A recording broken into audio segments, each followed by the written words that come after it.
Welcome. Let us spend a couple minutes trying to learn about the creative economy with special emphasis on understanding the place of creativity in economic development. For this, we will try to answer three main questions. First, what are some forms of creativity and how does creativity come about? Second, how do we recognize creative goods and services? And third, which frameworks do we have to understand the creative economy? Let us look at creativity first. Our curiosity to understand why something is the way it is leads to experimentation, problem solving, and validating or falsifying assumptions. This is scientific creativity. Whereas human creativity is that form where one imagines dreams, creates worldviews, and tends to be artistic. We see several examples of innovative forms of business models, new ways to create competitive advantage, or put new technologies to commercial use. This is economic creativity. Of course, everything that undergirds these forms of creativities is core technological creativity, often seen as technological breakthroughs such as the making of the internet. Now, one may think that creativity happens when one is in the shower. Aha! It does. However, at the heart of it all, creativity is a social process, and often there is a spark which happens in the shower when one connects various disparate pieces together.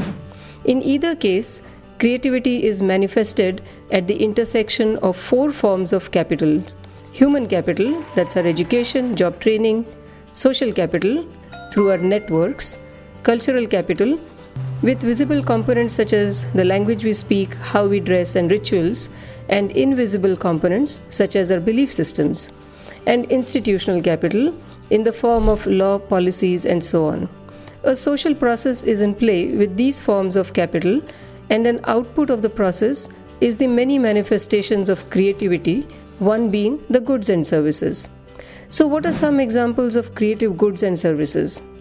Well, we see them as original works in literary works, music, or organizational works such as the making of movies or designing products, and community work in the form of public art and creative placemaking. What's special is that in each case, human creativity is at the core and the output is creative goods and services. These are different than normal utility-oriented goods because often they possess intellectual property or create value for all, the creators, producers, distributors, and consumers. Creative goods help us connect with our history, the place, the culture, and they demonstrate the property wherein the more we discuss, debate, present a point of view, or consume, the more we start appreciating them. This is valorization, an important property of creative goods.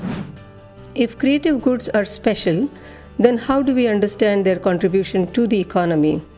There are many frameworks which enable us to study their economic contribution. The DCMS, WIPO, and concentric circles models are some examples. I will focus on United Nations framework.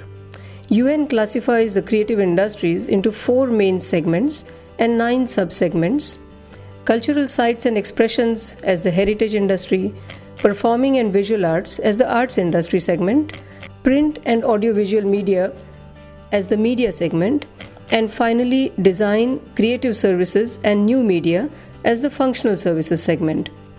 As we can see, this framework places equal emphasis on all types of creative goods. It also accommodates a wide range of industries. As a result, it is a good model to conceptualize the role of creative industries in economic development in a way which also includes all segments of the society.